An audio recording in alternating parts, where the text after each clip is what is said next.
When a car mechanic and a librarian put their heads together to choose the perfect car for driving around the world, you might think they'd come up with something like this. Or 007's car for tight corners. Or something used to tricky terrain. But no, this is their choice for the global challenge.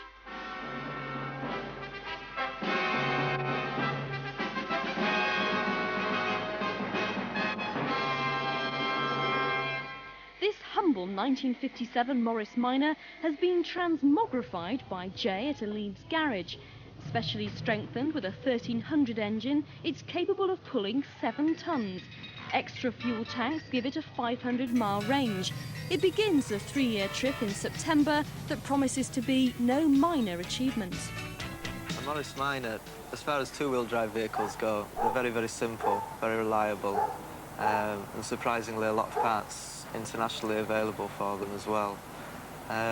So really not such a daft idea as it might originally sound. Keeping watch over the £10,000 car, the Guard Doggy Benji. But what's the Moggy called? The car at the moment. Just the car at the moment. It will develop a name. Whether it will be repeatable on television again, I don't know, but it will develop a name, I'm sure. These things have got to come in time rather than just be invented on the spur of the moment, I think. So the car with no name will head through Europe and Africa, where other cars would fear for their treads. Shipped to India and driven to the Himalayas, they'll face the kind of slopes it's hard to practice for in Leeds.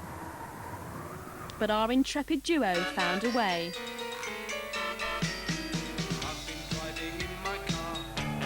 Two extra tyres on the back axle and snow chains will be brought along to get them out of holes like this. But for now, Jay must have referred to the Morris Minor handbook. Oh, look out! After the extremes of cold in Nepal, they'll face the heat and humidity of Thailand and Malaysia to Singapore. With its soaring temperatures and tropical rainstorms, there's only one place in Leeds to prepare for that. I also had a little knock. I dented somebody's finger.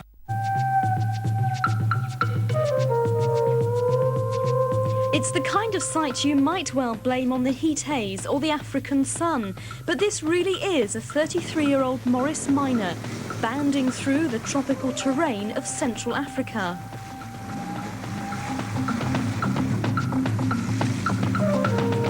It's here because driver Jay Albus and his companion Linda Burke wanted to know if it could be done.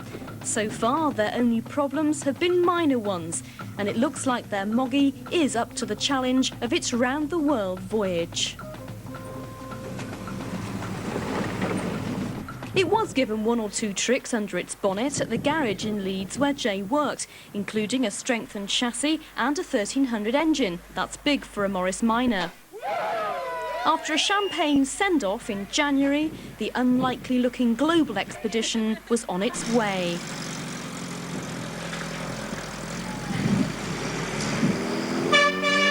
From Leeds, they motored to Genoa for a ferry to North Africa and their biggest challenge, Morris Minor versus Major Desert, the Sahara.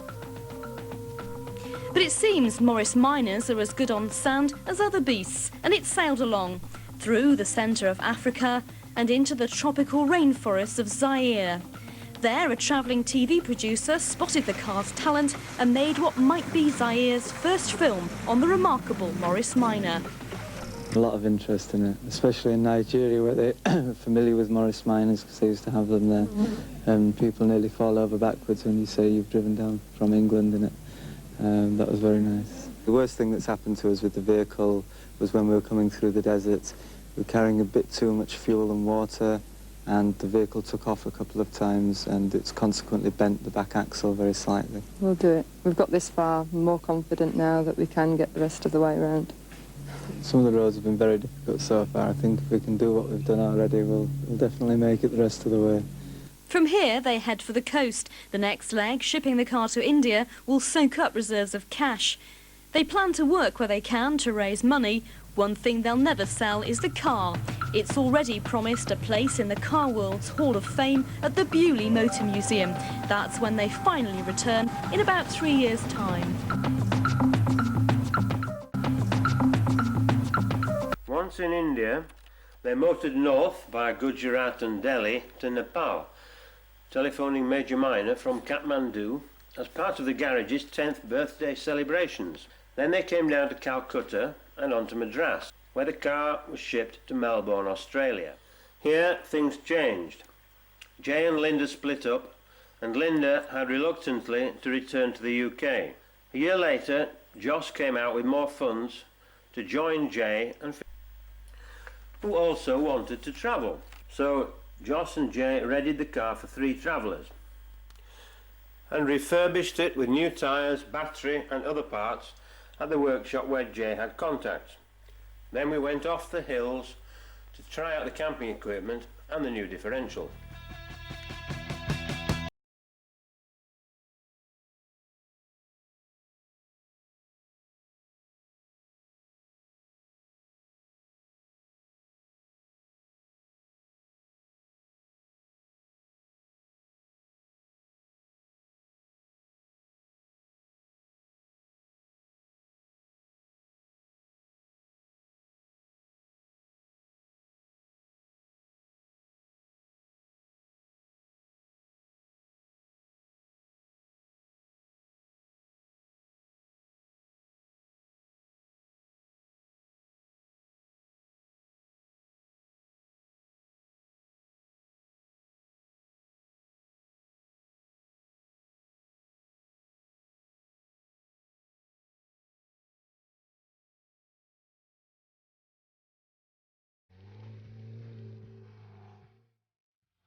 Half an hour after that we managed to break a half shaft. So we have to put another one in.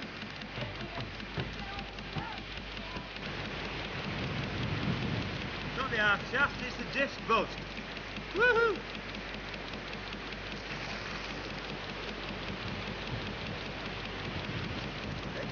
How far has this diff gone? 1,000 kilometres?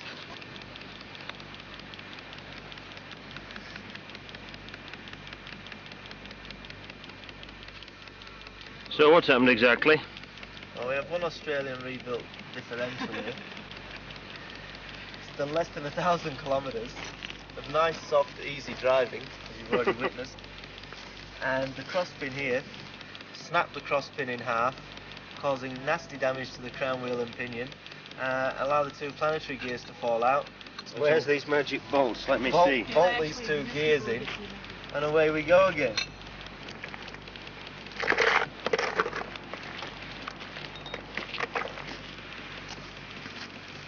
That's big enough. It's rather akin to driving a motorcycle with a loose chain after this repair. However, it works. How tight does it need to be?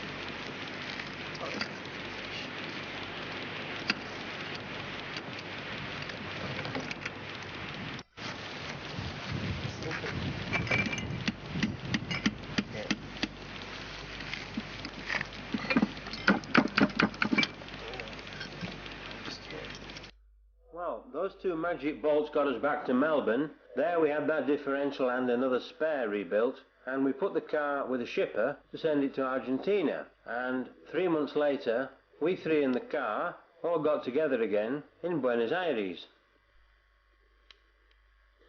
I'd been in Chile for a couple of months awaiting the car, so came over to meet Jay and Tanya at the airport.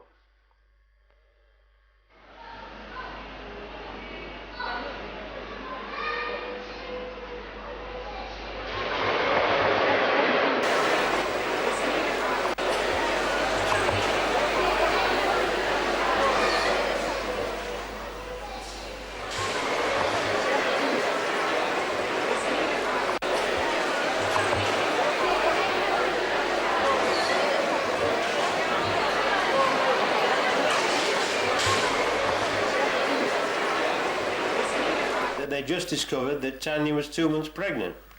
Well, that's interesting, I thought. I wonder if our old friend that we pick up tomorrow will fancy being a maternity ward.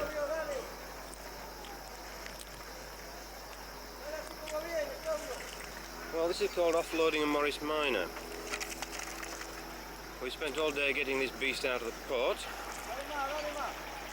And now we've been trailing all around Buenos Aires to find somewhere to get it off the back. Everything else has been unloaded from the container. All the other goods have been taken to somebody's house. The rest of them were put on the back of a pickup and taken off to somewhere else. And all that's left in here is a few bits of wood and a Morris Minor.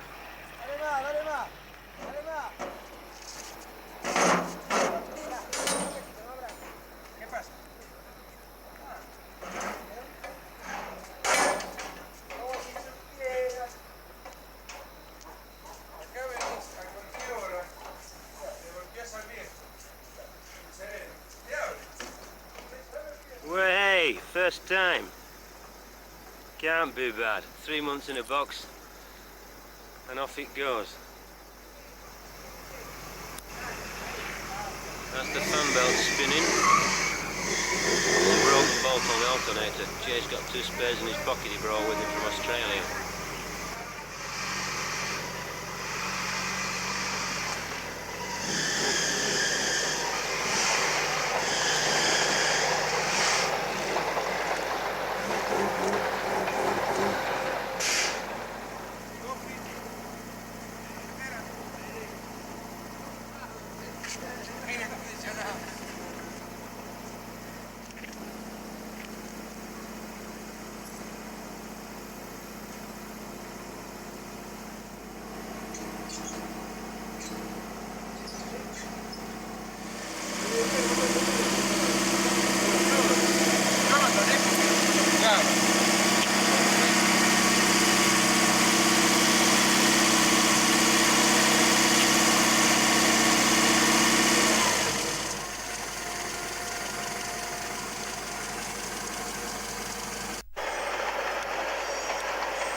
The 4 horsemen of the apocalypse.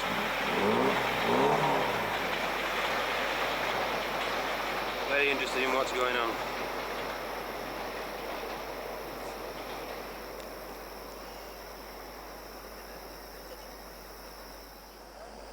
Well, it went up in the end.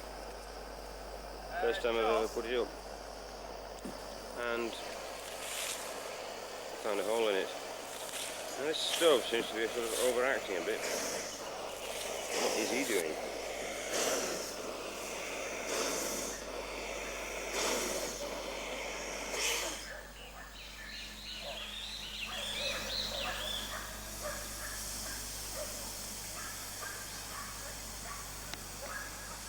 Bit vicious on this petrol. We think we've got aviation fuel here instead of petrol for running this on. Oh no, it needs some hero.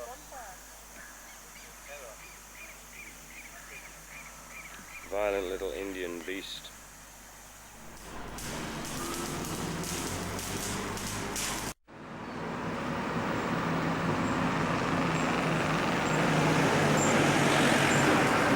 We're resorting to a local escape, a specialist or exhaust specialist, who's quoted as $20 to stick it all back together again.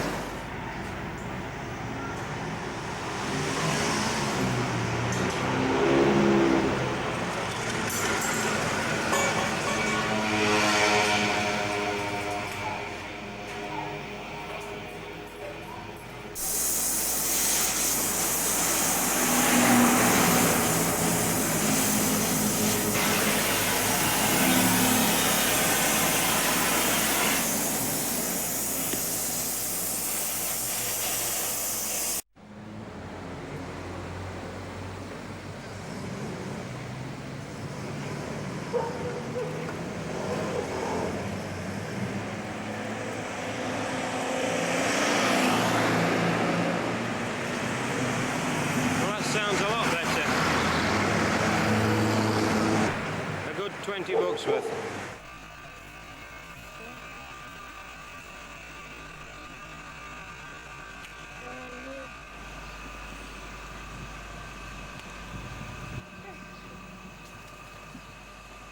¿Cómo se llama? ¿Cómo? Raquel. Hola Raquel, me llamo Joss. ¿Cómo? Joss. J-O-S-S. De Inglaterra. Y Raquel de Argentina. ¿Tiene hermanos? Sí, somos 6. 6 en todo. 3 Bueno. varones y 3 mujeres. ¿Cómo? 3 varones y 3 mujeres. Oh, bueno. 3 varecitas. ¿Y tú más alto o No, medio? él es el medio. Medio, bueno. Y aquí su casa.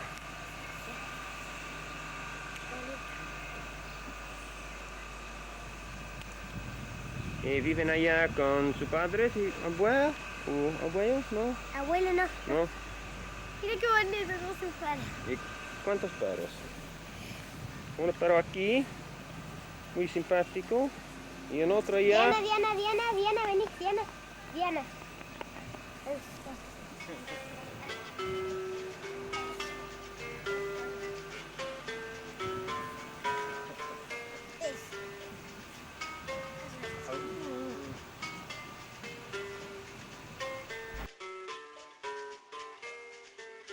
Puede que tu carne humana no resistiera el acero, pero el acero tampoco puede resistir tu ejemplo. Que pare un momento el son, que crudezca la palabra para escuchar el latido del Che Guevara. Que siga el And a modern one in operation. Plenty of light. You will find a British mechanic called Jay Albers just completing the job of replacing the half shaft and the differential on the Morris Minor. The Morris Minor we all know and love. It went bang about 50 metres outside of here tonight on the way home from the pub. And it was a pub too. A very good imitation of an English pub. But unfortunately the differential didn't like it. Genuine man, if there's anything to go by. Although they still think that the Malvinas belongs to them, they have very little animosity against the English. We've just been offered this workshop, as far as I can gather, at no charge, and with great friendliness. Now, I just had a long conversation with a coach driver who's just rolled up, who came in and looked at the differential and generally gave us his advice on the subject, as far as I can gather it in Castellano.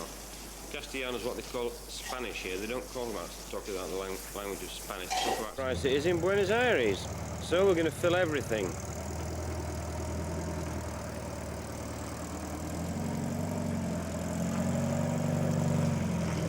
Well, this is deepest Patagonia. We've got some pretty impressive scenery around here.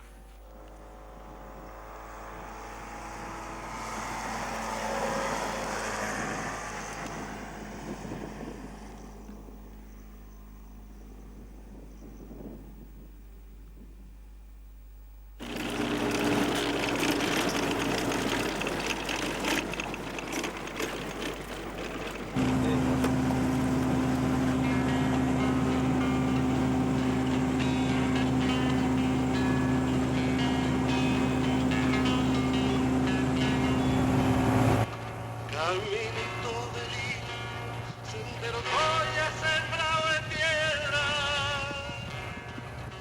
caminito de lino que junta el valle con las estrellas, caminito del indio del valle con las estrellas,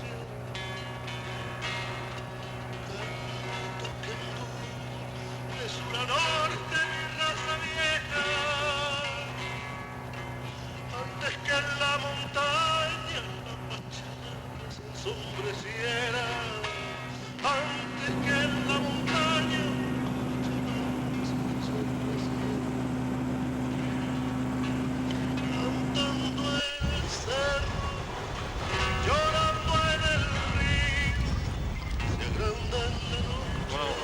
Tierra del Fuego. Not that there's a right lot of it to see at the moment, and this is how we're getting there.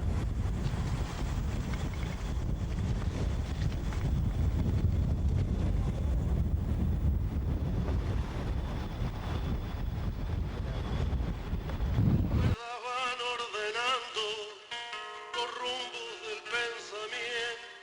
Quiere el trotecito lento de una milonga campera. Va saliendo campo fuera lo mejor del sentimiento.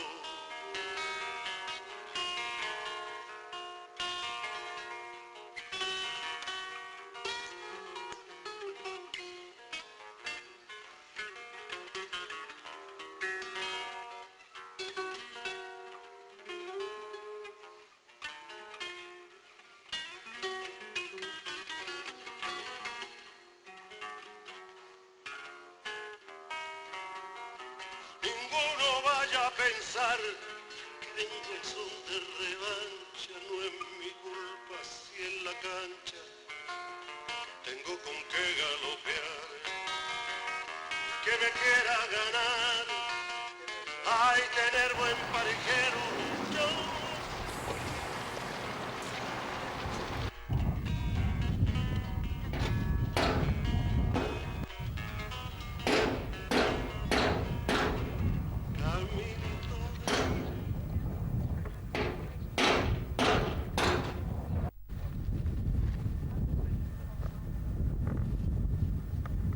That was a party of 3 Canadians, father, son, and I think girlfriend, who the young man's riding a bicycle from Alaska to Tierra del Fuego. And just before we got on the boat, the father had not seen that the bike parked in front of the truck and had driven the truck straight over the bicycle.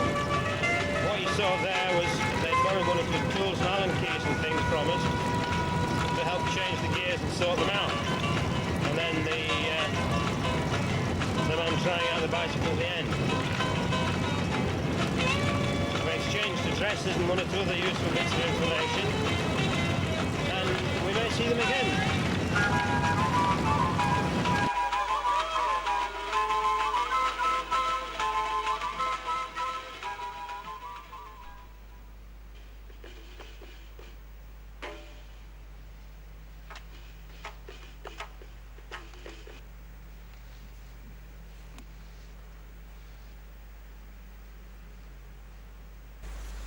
That's how we have to carry hitchhikers through Usaya National Park.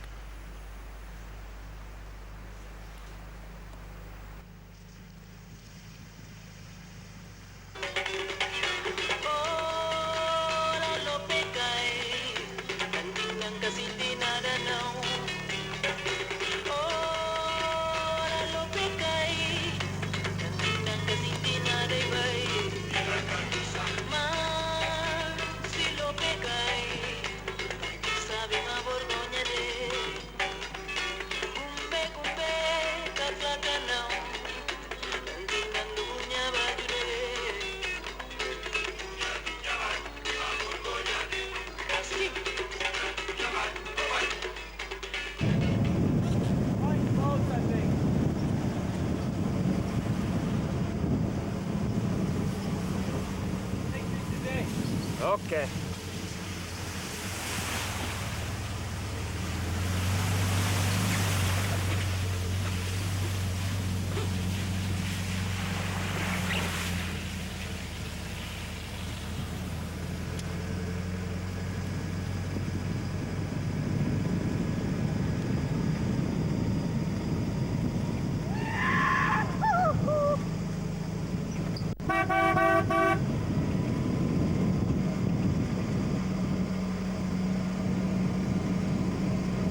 This young man from Germany, this is the end of his trip.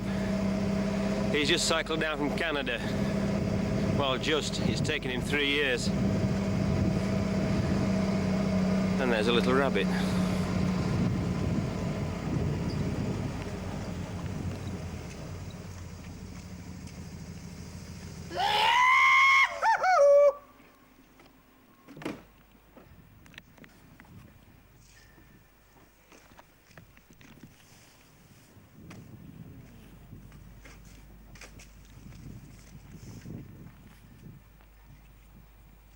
you got another bottle of champagne? Ah.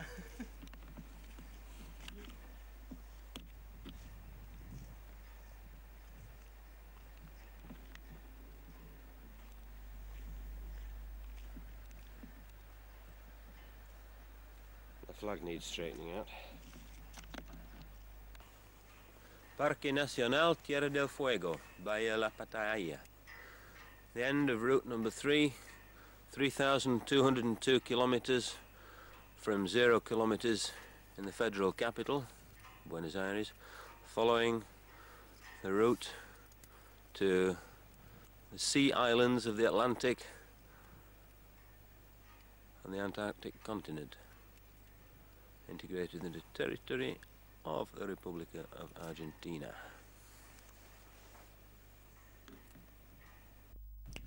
Well, we've walked another 100 yards away from the end of that road and come down to this pier, which has got rather a nice view of the Beagle Channel.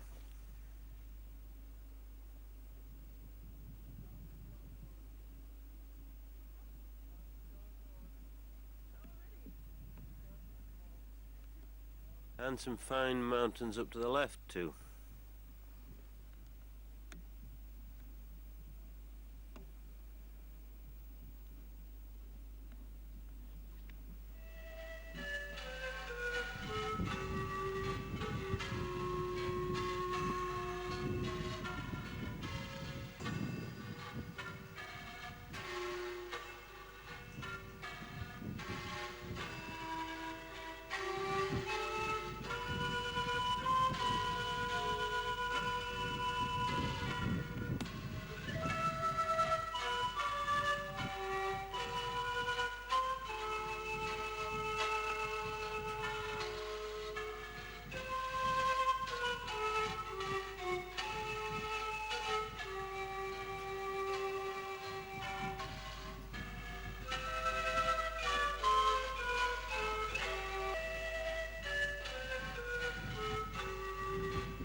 Well, it's mighty beautiful here, and it's mighty cold.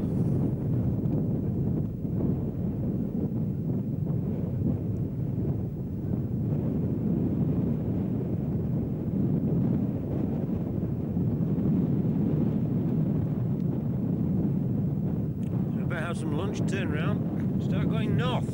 Yippee!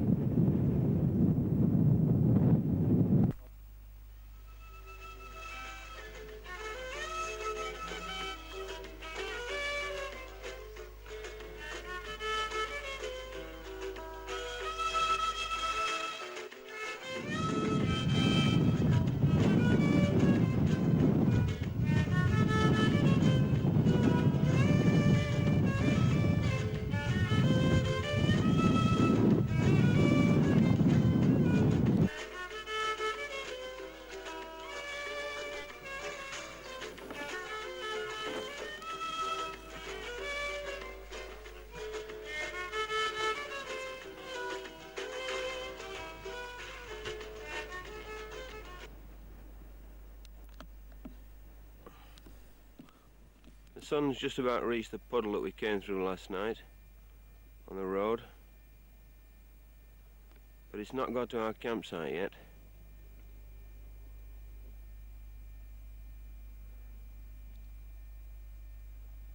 And everything there is still very cold.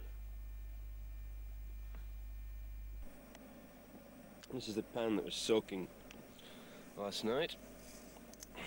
Going to be some time before that gets classified as washing up.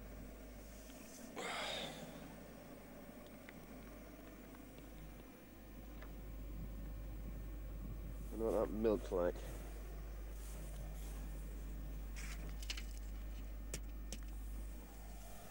Solid, Jackson. Oh.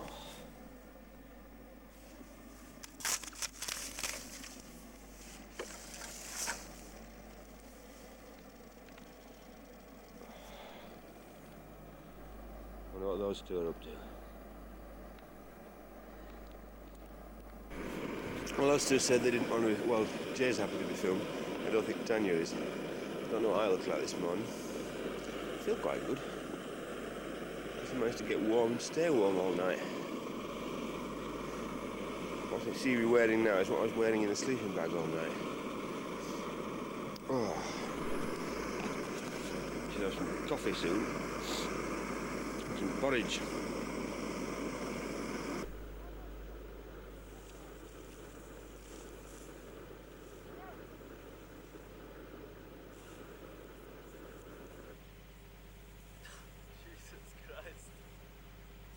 Shepherd's fucked it. Dog's chasing an ostrich.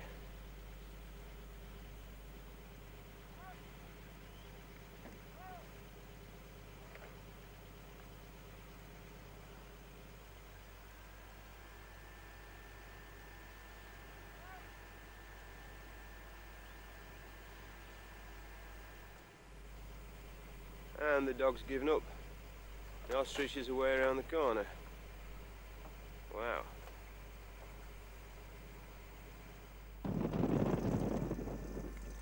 Well, we're pretty high on the Patagonian Altiplano, and we've come across our first river that doesn't have a bridge over it.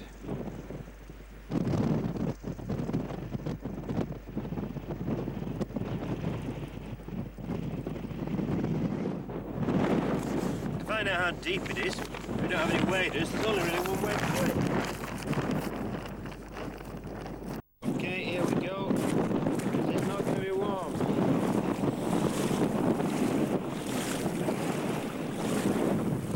It's just going to like to fall over those bags. God, it's cold. Just below the knees. It shouldn't be a problem for the car. Ah, Jesus Christ, it's freezing. Ah, cold balls. Oh, legs are aching. Oh. Okay. Trousers down. What it's worth. Right, let's have ya!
Well, the little fella can't decide to take off, can it? Just go a little closer.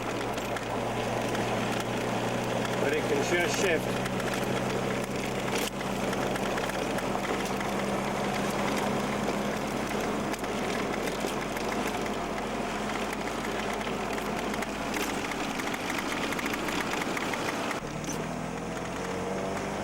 Yeah, we got some kind of road junction here. What have we got? Calafati left, 97 kilometres. go that way. Oh wow, it's a real road. A real road.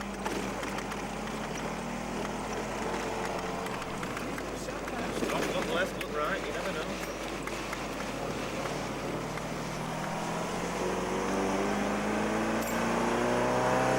Well, good day from the outer reaches of Patagonia.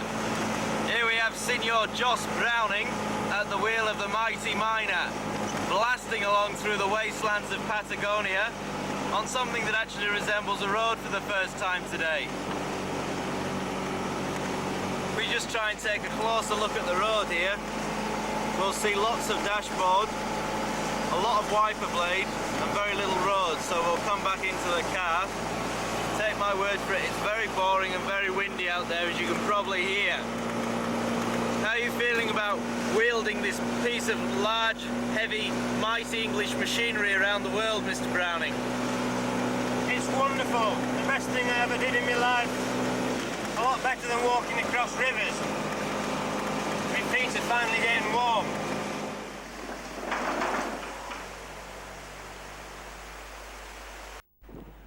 Well, the scenery around here might look pretty Scottish, but in Scotland you don't get a lot of these.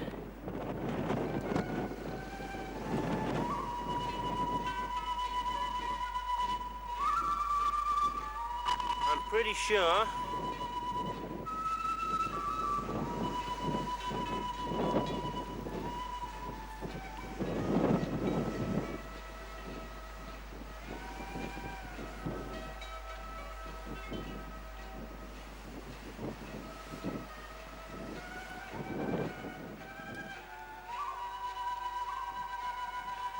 you don't see many of these. And you sure as hell don't see any of these.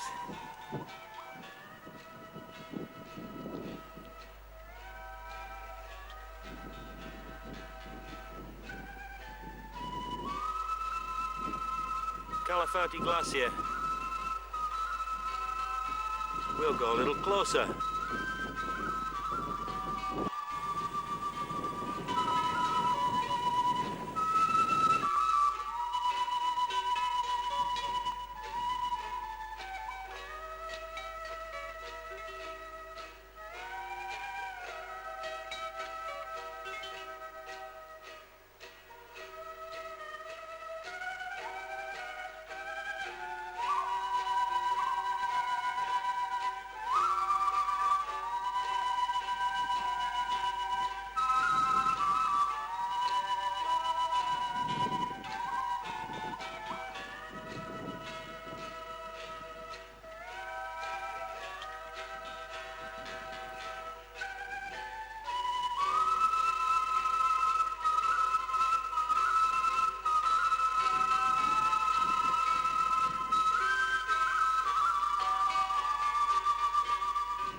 Yorkshire Argentinian game of glacier watching. You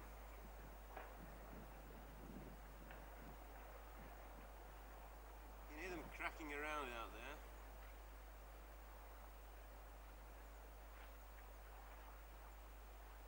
I've been sitting here for the past 3 or 4 hours waiting for something dramatic to happen.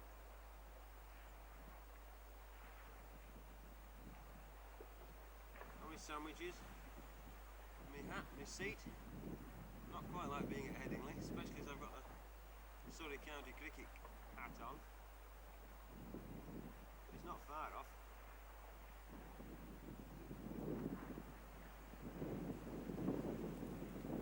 I wouldn't name the batsman that it's rather similar to watching. Every now and again something happens. And you've had enough me at the moment. Because you can be sure that something will happen while you're sitting up there. You should be sitting in my hand, pointing at things. Keep looking at different bits of ice, thinking that one's going to go, that one's going to go. ¡Ah, mira, mira el pedazo! ¡Mira! ¡Filmalo, filmalo! Ahora va a salir.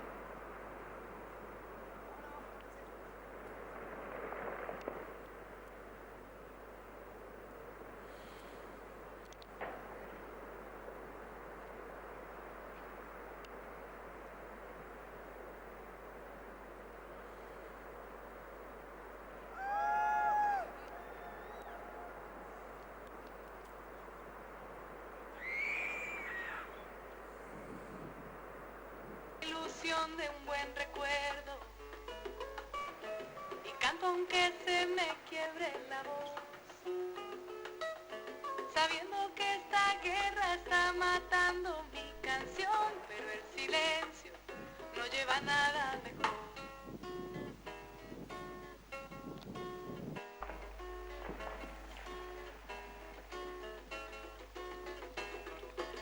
La la la la la la la la la la. La la la la la la la la la la. La la la la la la la la la la. La la la la la la la la. Una luz que alumbre todo y un poquito de ilusión, un pedazo de esperanza para aclararnos la razón. Propongo una caricia o camina con la cola atravesada.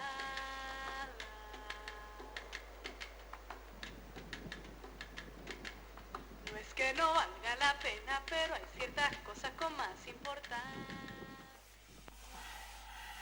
Well, good evening. I'm about to spend my first night inside a Morris Minor. I went up to the glacier on my own today, so Jay and Tanya. I wanted to flop about in the Calafati town. I didn't want to sit watching me filming glaciers. At 12 o'clock the petrol station ran out of electricity, so we couldn't get any petrol till 2 o'clock. I wanted to be off. Oh, it's all right, said Jay. There's quite enough to get you there and back. Mine is 50 kilometres. So I'm 50k from Calafati. I rode out the national park. It gets about 3 or 4 vehicles a day, all of which have now gone. It's 8 o'clock at night. Got a bottle of water, electric kettle, some coffee, and I think that's about it. Book to read, plenty of electricity in the battery, no petrol in the tank or in the jerry cans or in the stove, and lots of nice sweet dreams to have about Mr. Albus. What he's thinking I don't know, tucked up in his hospidaki back in Calafati. But I shall now have to wait until the first car comes along in the morning and see if they've got any spare fuel I can buy off them, or give me a lift into Calafati, or anything like that. 'Cause I'm certainly not walking anywhere tonight. So night-night. Some petrol out of the first person that came by with a petrol car about 1 o'clock in the afternoon, and we're all back here and sorting out a few things. One of which is the tyre that went pop just coming out of Ushuaia. And Jay is practicing his gomeria skills on the inside of this cover.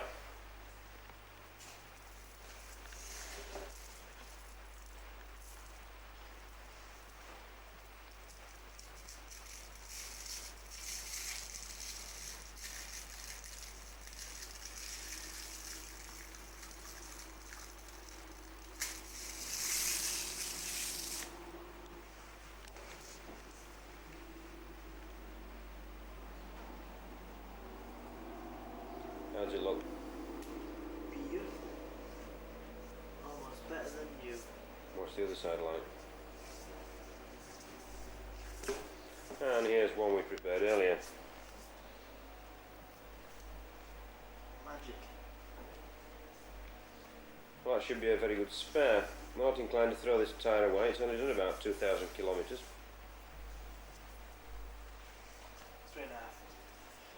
3.5. Alright, 3.5. So with this and one or two other little repairs, we think the future is wonderful. Well, I'm up on the top deck of this boat at the moment. It's blowing about force 6, well maybe 5. And what's out there, if I can get the camera onto it, is an albatross. Come back to you when I find it again.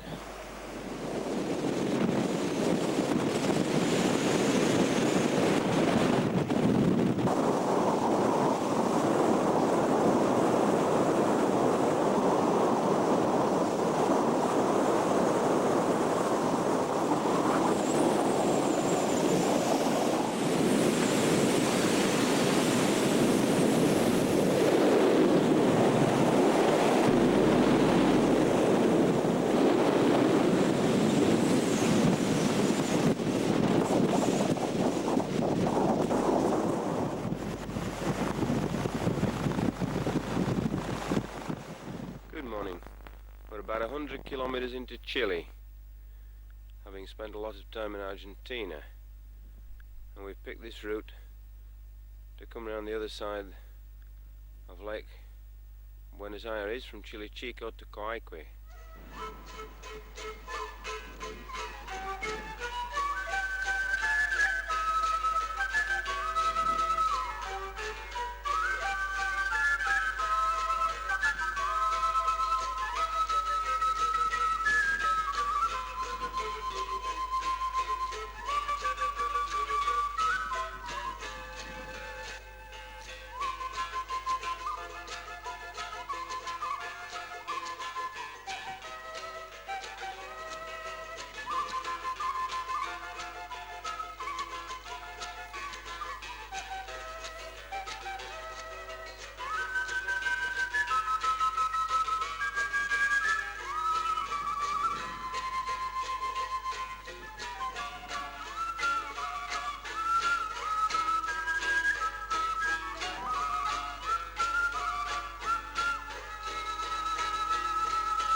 Well, here we are at the little town of Pucón, about 30 kilometres outside of it. And it's a lovely little area, and you're about to see something pretty amazing. Yes, Jay, the man who is more afraid of cold than anything else in the world, is swimming in the snow.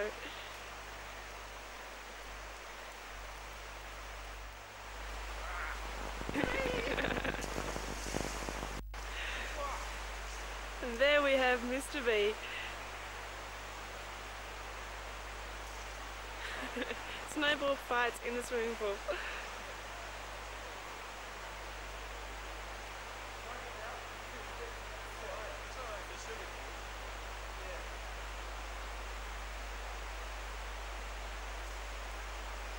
There's a brave man, if ever I saw one.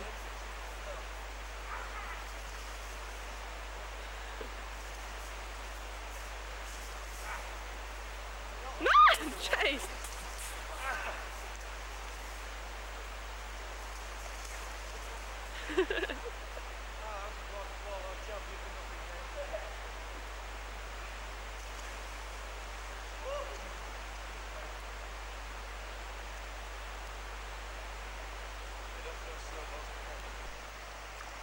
Come on in, the water's lovely. It's not-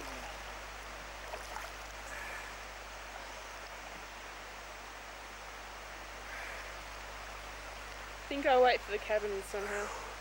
I'll probably do. Yeah. That was Pucón, and by now Tanya was getting interested in having a 3-month checkup, so we hightailed it all the way north to Santiago.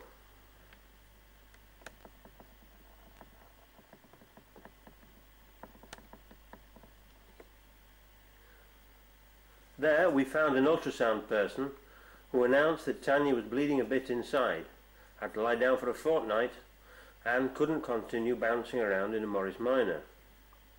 So, after a period of rest, she and Jay hopped on a plane and via Miami and a shufty around Florida went back to the UK. I stayed in Santiago, residing in various places, for the following 8 months. While I was puzzling out as to who to travel with, or to set out on my own, I took some work teaching English, some jobs fixing minis and other small cars, and had an entertaining but unprofitable time selling helium-filled balloons outside the gates of various municipal parks in Santiago. I also trained for and entered an 11-kilometre road race. Well, a cup of tea turned into dinner, and now I'm getting a bit of a guided tour of this copper mine. Luego después también tenemos una zona de...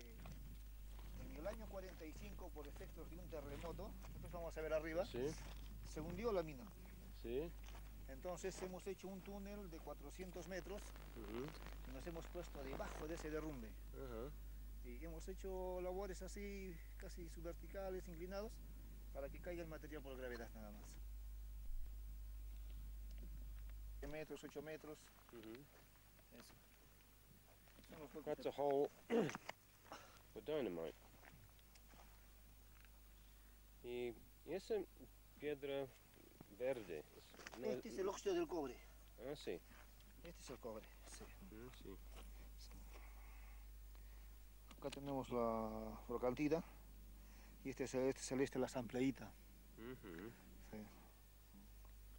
Y esta es la roca que alberga la mineralización, no es el intrusivo granulorítico. Verde allá y también rocas roja. La o otra rosada. roja, sí. El rojo, ¿por qué ese color rojo? Por la presencia de óxidos de fierro. Ah, sí. Por eso su color rojizo. El verde nos indica la presencia de óxidos de cobre. Ah, sí. Labores antiguas. Como le decía, del año 1940, 1945. Ah, sí. Entonces se explotó bastante todo eso y quedó así, digamos, puro hueco.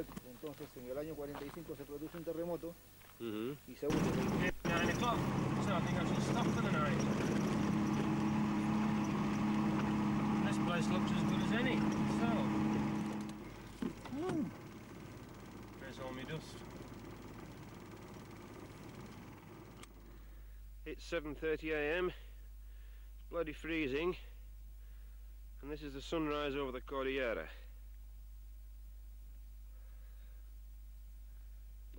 Although the real Cordillera is a good deal further in that direction.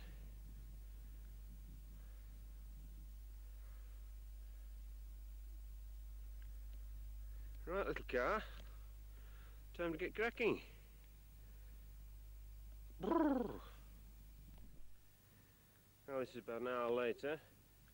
This scene's called Getting Lost in the Desert. Come from there.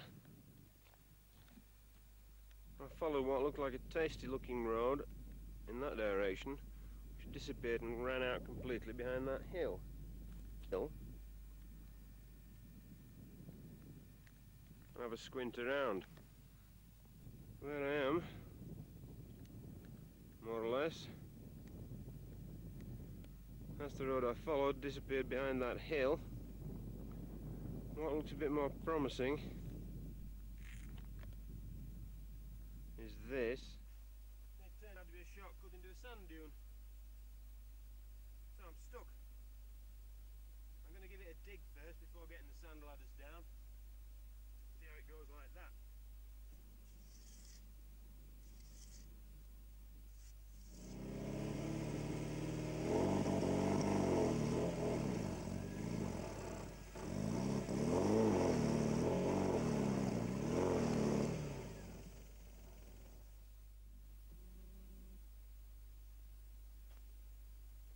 Sand ladders time.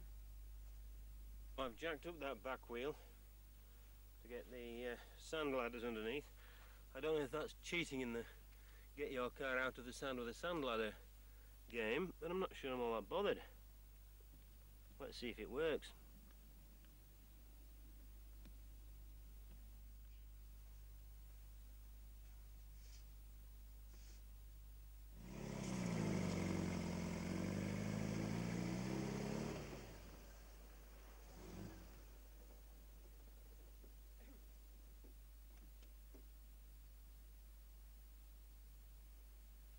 Back on the road. Right. Now that I've got unstuck, I'm going to see if I can get unlost. Pretty nasty noise of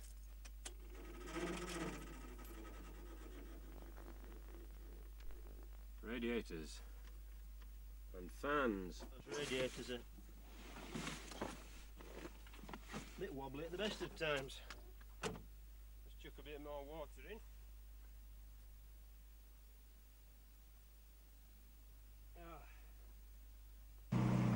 More sand.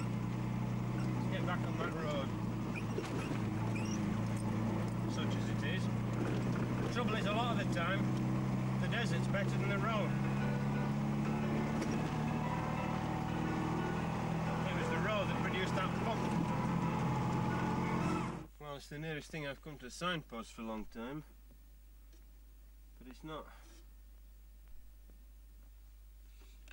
what you call very informative.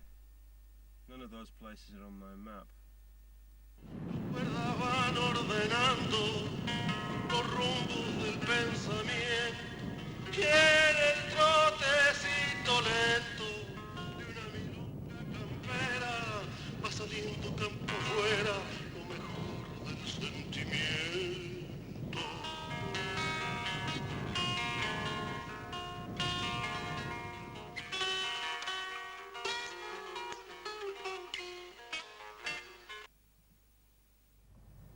The place behind me, San Pedro de Atacama,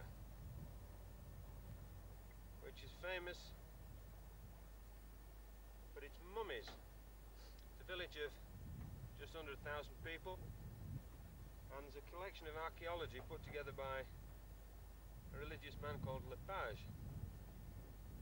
The place was shut last night, but it should be open about 9, which is half an hour ago. Had me breakfast, boiled egg sandwiches, jam sandwiches, plum jam, mate, brilliant, made it in Santiago. Right, I've just spent the last hour packing this car, and if this time will behave itself and not jump all over the place, I'll put this in as well.